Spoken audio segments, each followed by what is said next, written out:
Hi folks, Nick here from the Main Street Talk podcast. Are you thinking about your next Disney vacation? I can help you plan that vacation at no extra cost to you. As a travel genie at Genie Travel Company, I keep an eye out for the latest and best Disney promotions and then apply them so you get the most value for your vacation. Contact me at nick.garcia@genietravelco.com. And if you enjoy our podcast, please give us a rating in your player.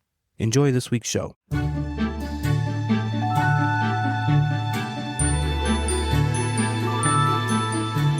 Hello, everybody. Welcome to this week's episode of the Main Street Talk podcast, your go-to podcast for all things Walt Disney World related, all the news and the updates and the tips and tricks. I'm your host, Nick, and as always, with me is Joni. Hi. Happy June, everybody. Hey. We made it to June, and I just want to remind everybody of my amazing June travel deal. So if you book a trip with me in the month of June, anytime between now or, up till June 30th, you don't have to travel by then. You can travel at any time. But if you book by June 30th, I will send you a $50 gift card a week prior to your travel. You just got to meet a few criteria, which is a 5-night stay with ticket package at Walt Disney World or Disneyland, or a 4-night cruise on any Disney Cruise Line vessel. Again, you do not have to travel by June 30th. You just have to book by June 30th, and that'll come to you 1 week before you travel. So you can have some Dole Whips on me. Perfect. I love Dole Whip. I love Dole Whip too. We ready to get into the news? Sure. All right, we start at Magic Kingdom. The moat has been refilled at Cinderella Castle as the repainting project is complete Dun, dun, dun. at Magic Kingdom. And a stretch of the boardwalk running from Liberty Square into Frontierland is now closed due to adjacent construction of Piston Peak National Park. The entrance to the boardwalk closest to the former Liberty Square riverboat landing has been closed off with construction walls. And Disney World has announced that for their after-hours events, they are adding Rockin' Roller Coaster, Big Thunder Mountain, and Buzz Lightyear to the attraction lineup for the after-hours events. And construction has began on the ferry boat dock expansion project at Magic Kingdom. So they're moving forward with that. Over to Hollywood Studios. This was probably the most exciting thing that came out this week, for me anyways. Disney has revealed the official backstory for the upcoming Monsters, Inc. themed land at Hollywood Studios. And they have seemingly confirmed the land's name as Monstropolis. Now, the story takes place after the events of the original film, where Mike and Sully discovered that laughter is more powerful than screams. Now the Monster World is opening its doors to humans for a special celebration called Human Day, which stands for Humans Understand Monsters Are Nice. The land will serve as a cultural exchange between monsters and humans, allowing guests to explore Monstropolis, visit iconic locations from the films, and experience Disney's first ever suspended roller coaster through the famous door vault. Disney has not yet announced an opening date, but they kind of hid a little hint Easter egg in here. Now, more details may come at this year's D23. This is what they did. They shared like a graphic of a newspaper. The newspaper was called the Monstropolis Horn. Now, on the newspaper's front page, it says new details about the land are on page 8 in column 15. Now, this year's D23 event is scheduled for August 15th. Which would be 8/15. So, hiding those little things in there to bring you more information. So, hopefully at D23, they're going to announce some more things, and this could just be like restaurants and stuff like that. Yeah, but they always like to do. They always do that stuff. The framework of the new entrance columns are now visible on the Monstropolis construction site. Over at Animal Kingdom, a female giraffe calf was born earlier this spring. We talked about that when Disney released all the new babies that were born, but Disney has revealed her name. The baby girl is named Ivy. Oh, I love it. She arrived weighing 120 pounds and standing nearly 6 feet tall in April. Her mom, Willow, has been right by her side helping her curious calf get the hang of life as they bond and settle in together. And little Ivy will be ready to join the savannah very soon, is what they said. And a permit filed for construction near the Tree of Life at Animal Kingdom. I'm not sure what the permit is for, but no major changes are expected. And 6 more construction permits filed for the Tropical Americas section at Disney's Animal Kingdom, including one for a new playground. We knew they were building a new playground over there. So yeah, that's they've got the permit filed for that. Over to resorts. Walt Disney World has extended its 35% off hotel bounce back offer for another year. It's now available through most of 2027. For those of you that don't know what a bounce back offer is, it's when you check out of your Disney resort. Sometimes you get an email, sometimes you get a flyer under the door, sometimes you don't get anything. But if you check out of your Disney hotel, you are eligible for 7 days. They have a special that, within that 7 days, you can book a future trip for a discount up price. to 35%. Right. Like I said, if you don't get the email and you don't get the flyer under your door or on your, on your counter or whatever, it's in the app. You just got to go. It's under, it's linked to your account. It's under special offers. So don't freak out if you don't get it. It should be there. I would be the one freaking out. So I'm glad you told me that. And new Saratoga Springs Treehouse villas include Mulan, Princess and the Frog, The Rescuers, Cinderella, Tangled, Fox and the Hound, and Sleeping Beauty decor. Ooh. And Disney has announced their I love The Rescuers, by the way. I've never seen them. We've talked about this, yeah. And I cannot wait till it comes out. Disney's Lakeshore Lodge, the new resort they're building over by Magic Kingdom. The filing suggests the resort will purely be a DVC resort and will hold the same restrictions currently in place as all the other. I don't think that's a big surprise, but there was a thought that they might, do like 10% of the inventory cash rooms, but it doesn't appear to be. It's going to be all DVC. And the Mara at Disney's Animal Kingdom Lodge has 2 new Savannah-inspired suites, the Giraffe Cake Bar and the Africa-shaped Sandwich Cookie. Huh. I would try either one of those. And while we're on the subject of that, I know we might get some backlash for this, but the zebra domes. Yes. Not a fan. I'm not a fan either. Do people love them? The Animal Kingdom Lodge is known for their zebra domes, and people go there just to get them. So they're very popular. Yeah. We got them. I think we shared one and we didn't even eat the whole thing. Yeah. They just we gave it a good effort, though. Good try. I think I took 2 bites. But yeah, it just wasn't our thing. But yeah, they're very, very, very popular. It's very liqueur-ish. Yeah. Yeah, definitely. There is alcohol in it. That.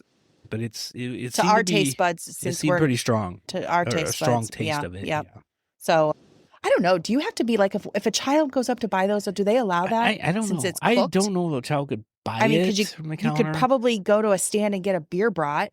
That's true. So yeah. I don't know. It's a good question.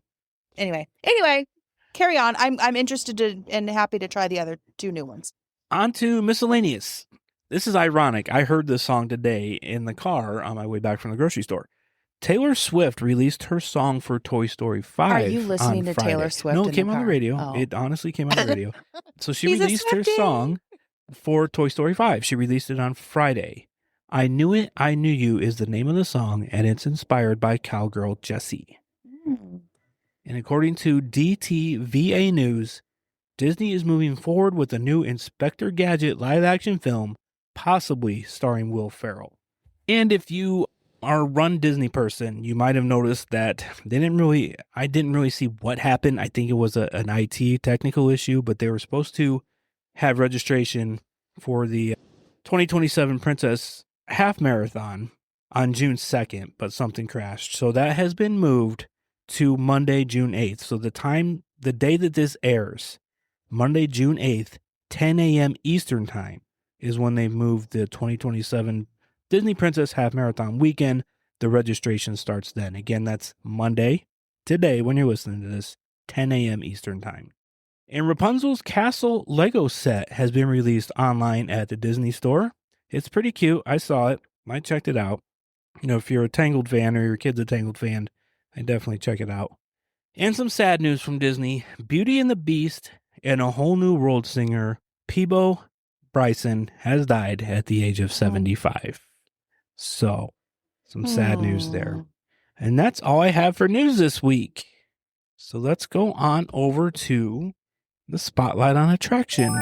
All right. Well, wish you had something happy to finish out with. Maybe I should have rearranged some stuff and ended with the Taylor Swift. I should have ended with Taylor Swift for all the Swifties out there. Yeah, something upbeat.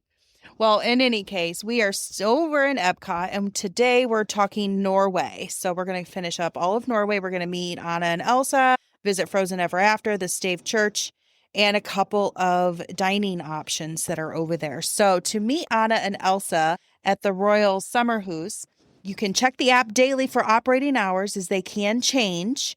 And note that wait times are often shorter around lunchtime, which is after 12 noon. And in the last hour of operation. And this is a standby only appearance, so no lightning lane or RSVPs are needed or accepted. It is about 25 minutes. Girls started meeting there June 17th, 2016. And you can chat with, get photos with, and receive autographs from Anna and Elsa. You will meet Anna and Elsa in separate rooms within their summer house. And the queue is themed with memorabilia from the sisters' childhood. So just know if you're going there for expectations that they're both going to be, you're not going to meet them both right next to each other here. So it might be something more set up like, one room into the next, and you might just be a seamless line following. So Frozen Ever After is a voyage to Arendelle aboard an ancient Nordic vessel as you take a musical tour of the wintry wonder world of Frozen. It's an open-air floating boat that gently moves along a water track.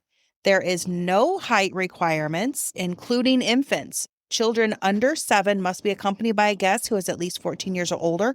Lap seating is permitted for those littles who cannot sit comfortably on the bench by themselves, but it must be the infant in an adult's lap. Okay. Not an infant on a child's lap or whatnot. Yeah. So, operating with a fleet of 32 Viking-style boats, this ride is designed to accommodate a maximum of 1,000 guests per hour. Each boat holds up to 16 guests divided across 4 rows of hard, flat bench seating, with each row seating 3 to 4 people, depending on the size of the adults and children. There are no safety restraints of any kind, and because this boat is an open bench design, you must remain fully seated with hands and feet inside the vessel at all times. The gentle backward and forward drops rely on the angle of the boat to keep everyone securely in place. Because that was my first thought. I was like, oh my, how do we stay in here when we're going backwards? So this is a tier 1 lightning lane, and accessibilities, you must be able to transfer from a wheelchair and or an electric vehicle. There is a transfer access vehicle available. Transfer device is available, and there's also handheld captionings available. There is an action photo, and it's snapped during the surprise backward drop down into the bay near the giant snow monster called Marshmallow. Because the camera captures the moment of the drop, be ready to smile or put on your best let it go expression the second your boat starts sliding backwards. The ride duration is about 5 minutes. It opened in Walt Disney World June 21, 2016. So just a few days after the meet and greet. And this song-filled journey is a slow-moving boat ride with backward and forward plunges down short waterfalls. You may get wet, and there is a 28-foot drop. Using the same ride vehicles and track layout, this attraction replaced, I don't know, have you ever ridden the Maelstrom? No, the Maelstrom. No, I never did. Not that I remember. I was at Epcot when I was little, so I may have, but to my memory, I don't remember at all. Well, it's using the same vehicle styles, the same track, everything. Did replace it. It was a reversing the chute. So SHOOT, the CHUT. Shoot the chute. Shoot the chute. Musical dark boat ride that opened July 5th, 1988, and that closed October 5th, 2014, which then brought us in Frozen Ever After shortly thereafter. In addition to the ride vehicles and track, there are more historical pieces from the original ride, such as the puffins celebrating with Olaf and Sven at the very end of the exact same bird animatronics that are used in the former ride. The glowing, swirling overhead northern lights, effects that are happening during Elsa's Let It Go performance, they utilize the same lighting projections that once brought the former ride's 3-headed troll magic to life. And while waiting in the Wandering Oaken's trading post, look around the store to find a wooden hidden carving of a polar bear standing on its hind legs. which is also a direct tribute to the former ride.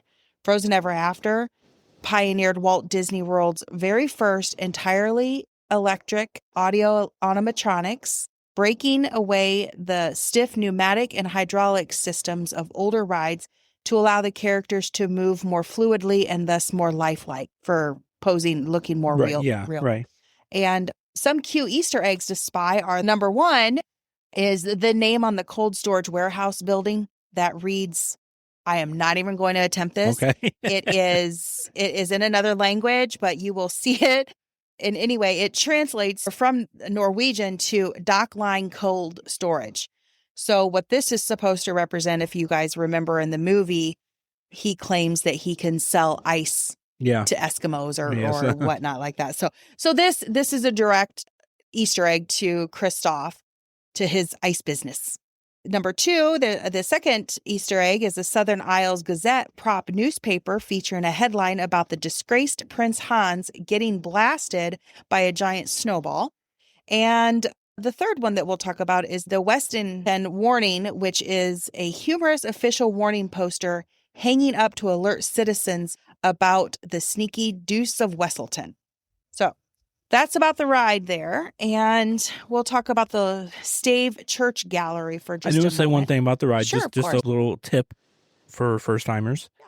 This ride is extremely popular. Oh, yeah. It's extremely, when you're booking your lightning lanes 7 days out, it's possible you could get shut out. It's that popular. I'm not saying, well, maybe not get shut out, but you'll have maybe some bad times to go, or later times, I should say, not bad times. Yeah, this is definitely in high competition. It's tier one, and ride.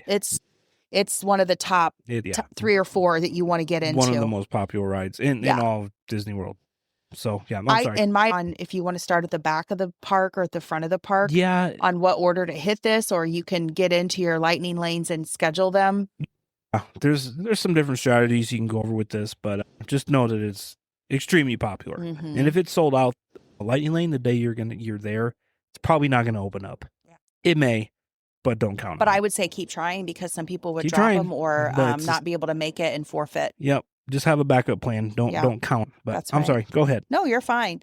So the Stave Church Gallery is an area where you can delve into the myth, gods, and legends of the real Vikings at this quiet, air-conditioned walkthrough exhibit of Norwegian artifacts. The exterior is an architectural replica of the 13th century Stave Church located in Norwegian Museum of Cultural History in Oslo. The term stave refers to the massive vertical wooden posts used to support the structure. It also has multi-tiered roof lines decorated with intricately carved dragon heads to protect it from evil spirits. Now, in the current exhibit is Gods of the Vikings. It is a dedicated historical exhibit exploring how ancient Norse mythology influenced the daily lives of real Vikings. You can see individual displays and learn about Odin, the Allfather, the ruler of Asgard, Thor, the mighty protector, god of thunder, Loki, who is the clever trickster god of mischief, and Freya, the goddess of love, beauty, and destiny. You can also view authentic historical Norwegian artifacts and high-quality replicas of Viking weapons, daily objects, and rune stones, which I loved this area. We had just prior to visiting our first, maybe a year or so, just finished watching the Viking series. So I was very, So it all came together pretty super cool. So the duration of this, it says it roughly takes about 10 to 15 minutes to fully read through the displays and view the artifacts. But because most guests rush past the entrance to get in line for Frozen Ever After, that's how popular it is, this gallery remains mostly empty and quiet throughout the day. Yeah. I think it's not when we were in huge. there, I think we were the only one in there for a while, and I think maybe 1 or 2 other people stepped in there while we were in there. Yeah. This opened originally May 6, 1988 and closed 2013, and at that time it housed the original culture exhibits showcasing traditional clothing, instruments, and seafaring history. Then from 2013 to 2018, it showcased authentic artifacts and cultural details that inspired the movie Frozen And then we've got from 2018 forward to today is what we have as our current exhibit, which I just spoke of with the gods of Norse mythology. So some bonus information. I want to make mention that the exterior is constructed entirely out of fiberglass. Remember before it was wood and different things like that. But they had to do fiberglass, steel, and concrete rather than wood. And the material shift was mandatory to help the structure withstand the extreme heat, humidity, and hurricane force winds of Central Florida. A number 2 bonus, look closely at the dark corners of the gallery's interior wooden beams and pillars.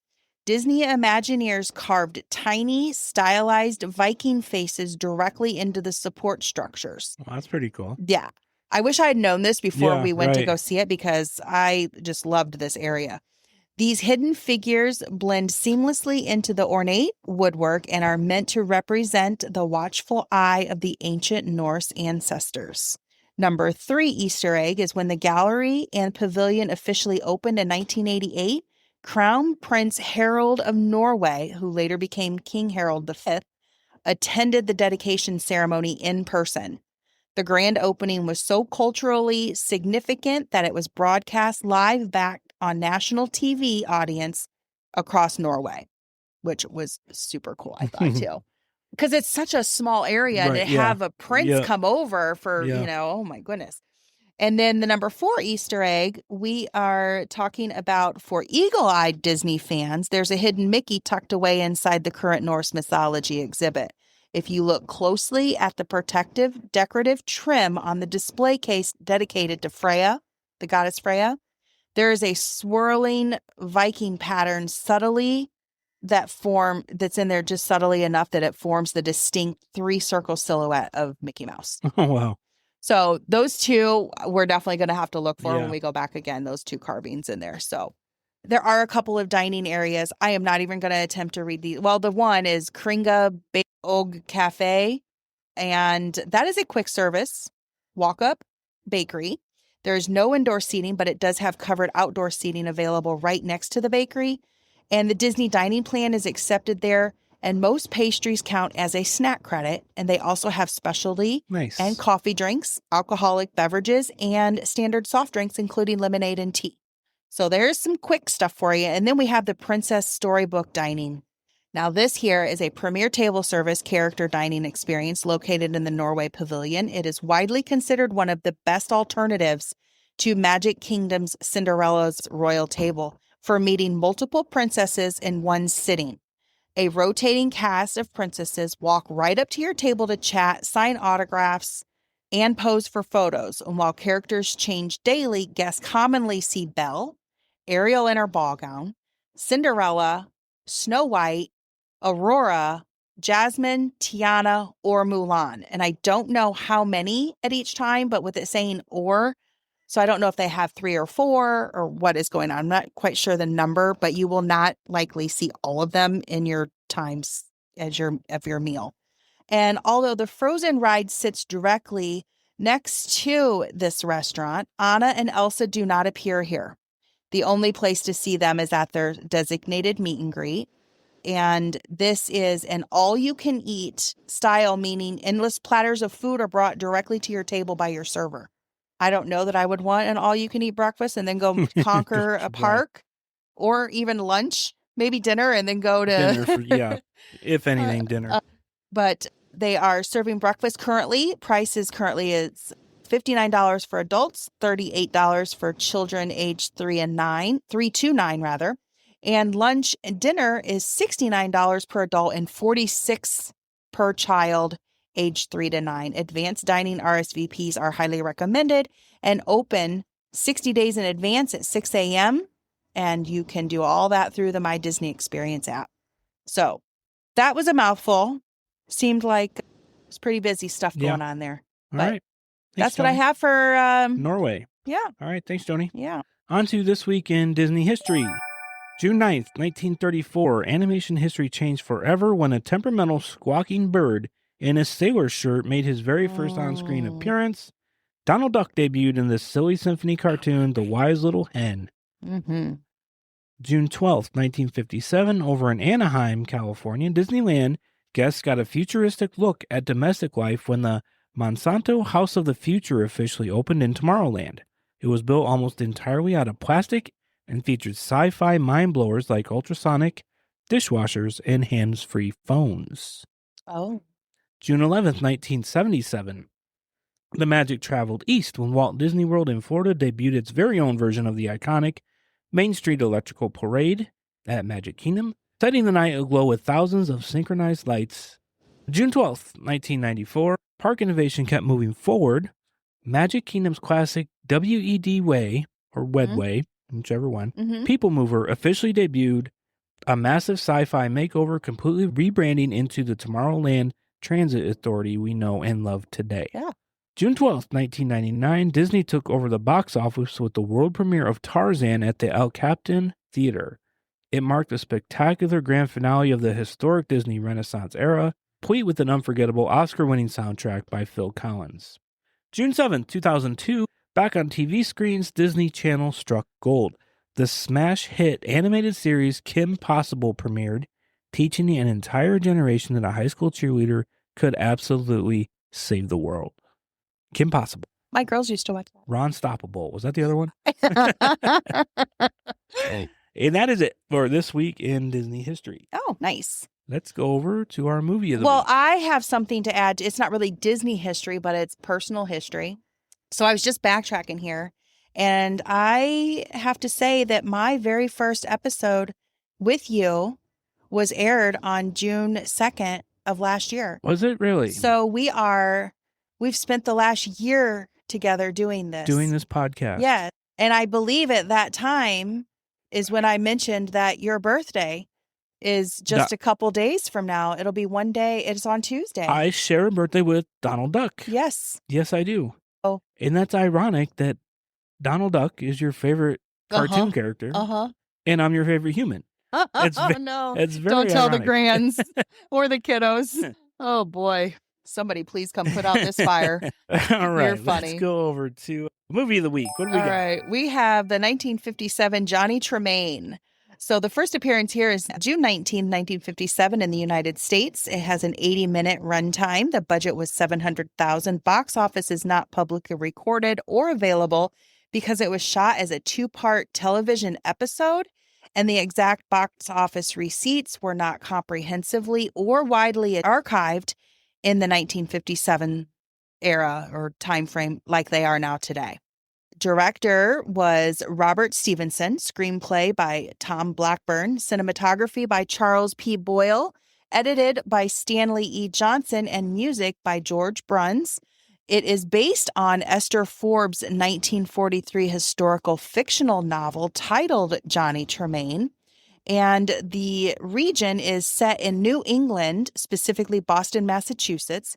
Johnny's nationality is British at the start of the book, as the story takes place in the British colonies before the United States was formed.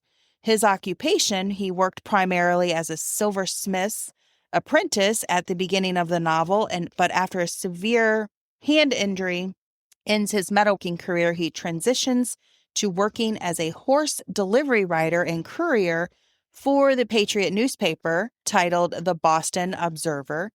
The storyline is as tensions rise between the American colonies and Great Britain in the years before the American Revolution, Johnny Tremain becomes increasingly involved with the Patriot cause. Working as a messenger for the Sons of Liberty, he carries important information between revolutionary leaders and witnesses, key events that shape the growing movement for independence. Along the way, he meets historical figures such as Paul Revere and Samuel Adams and gains a first-hand view of the political unrest in Boston. Johnny's experiences during events such as the Boston Tea Party and the battles of Lexington and Concord help him develop a deeper understanding of sacrifice, loyalty, and freedom. As the conflict between the colonies and Britain intensifies, Johnny grows from an impulsive and prideful teenager into a responsible and courageous young man. His personal journey mirrors the colony's own struggles for independence, blending historical events with a coming-of-age story about perseverance, friendship, and commitment to a greater cause. So sidekicks, he's got 4 of them. I'm just going to give first names here. Rob, who is his closest friend, mentor, and role model at the Boston Observer, and he is the one who introduces him to the Sons of Liberty. Celia is the silversmith's daughter and his loyal friend who helps care for him after his hand injury. Goblin is Johnny's beautiful but highly sensitive, easily frightened horse that he learns to ride for his delivery job. And then there is a younger boy named Tom at the printing press who looks up to Johnny and helps with daily tasks. The original Johnny Tremain book won the prestigious 1944 Newbery Medal, though the film did not get nominated for or win any awards, obviously. No nominations, you can't have any wins. So we didn't get any on the movie, but the book remains the winner of that. So the bonus information, the movie was originally filmed, as I said, in a 2-part television miniseries for the Disneyland TV show, but Walt Disney chose to release it theatrically first. While it remains a nostalgia favorite for classic Disney fans, film critics at the time gave it mixed reviews, noting its lower television scale budget compared to grander historical epics. Behind the scenes of the movie, got a couple of pointers here. Walt Disney personally chose to adapt the book because his daughter Diane had loved reading it as a child. Walt frequently noted that nothing was more exciting to him than American history. Second pointer is the film featured an uncredited appearance by Walt Disney's other daughter, Sharon Disney. She made her feature film debut in a small role as Dorcas. Huh. It is called Dorcas, but it sounds weird, like dork, like I'm calling her a dork, but it is literally pronounced Dorcas. She made her feature film debut in a small role as Dorcas, a young friend of Johnny and Celia's. Number 3 is, despite its television origins, Disney spent over $125,000, which was a massive sum in the 1950s, just to recreate the 1770s Boston and a full-scale replica of the Dartmouth, the British ship used in the Boston Tea Party sequence. So how this movie is tied into theme parks, another little couple hidden tidbits here. The movie directly inspired Walt Disney to design a new historical land called Liberty Street for Disneyland in California. But while that project was shelved, the concept was resurrected after his death, as we all know, in Liberty Square at Walt Disney World in Florida. The signature song from the film Liberty Tree is still played today as background music in Walt Disney World's Liberty Square. The massive live oak tree in the center of the square is decorated with 13 lanterns representing the 13 original colonies, exactly matching the imagery from the climax of the movie. Yep. I put those two together as soon as I was watching that. Yeah. Yep. It was a great moment to watch. Historical and casting quirks. This film was the very first live-action Disney movie directed by Robert Stevenson. He went on to become one of the most successful directors in Disney history, later helming Mary Poppins in 1964 and Bedknobs and Broomsticks in 1971. Number 2, Walter Sandy, the actor cast as Paul Revere, was because of his striking physical resemblance to the historical figure. He had to learn how to ride an English-style saddle in just 2 weeks. And it's funny because he says during the filming of Revere's Midnight Ride, he says the horse took off so fast that he later admitted he was, quote, holding on for dear life, end quote, and he wasn't sure that the horse would ever stop. Probably terrified. I'm sure of it. Wouldn't you be? Terrified. You just learned how to ride. Learning how to do this, and this horse is going nuts. Oh my word! Thank God he was okay. And then I also want to say that they did say in there that it would be 1 lantern if by land and 2 if by sea. And as we all know, there were 2 lanterns. Mm-hmm. So as he was raging through, as his horse is speeding him through these communities, there is a notion, people are probably told that he was yelling, "The British are coming." He did not actually yell that. He said, he actually yelled, "The regulars are coming out." Not "the British are coming," because that would have been confusing. And I did look this up because I was like, okay, I don't want to go against the history books. But it said that would have been confusing since all the colonists still considered themselves British. So if they would have said the British are coming, they would have been like, okay, I don't know who you're talking about. Like, we're all here. So anyway, he yelled, the regulars are coming out. Oh. So there you have it. We just know it as the British are coming. The British are coming. Yep. But there we got it. Okay. All right. Thank you, Joni. You bet. On to this week's tip or trick.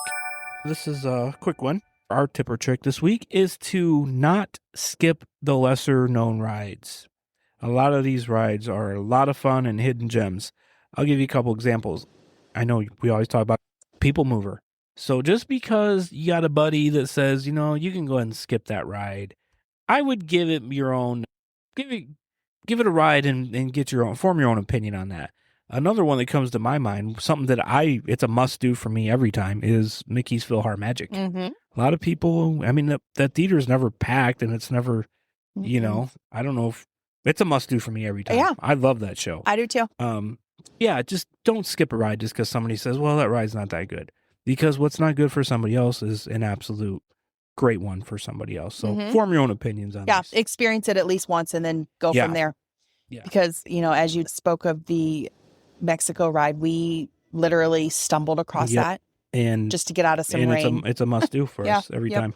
So, all right. Well, that's going to do it for this week's show. You can find us on Facebook at Main Street Talk. Our Facebook group is Disney World Tips and Tricks. Instagram is Main Street Talk Podcast. Our website is mainstreettalkpod.com. All of our links live there. We are also on YouTube, audio only, no video. Again, I am running that travel special all month long. In the month of June, nick.garcia@genietravelco.com, or you can message me straight on the Facebook page. And we are affiliates of the Magic Candle Company. The link is on the website, and use code Main Street Talk at checkout for 15% off of your entire purchase. So we will be back next week with more tips and tricks, all the news, a new movie, and a new country in the World Showcase. Yeah, it's taken a while to get through that. It's a mouthful to get it all out. I'm just trying to nail through them. So tune in next week, and we will talk to you real soon. Happy birthday, babe. Bye, everyone.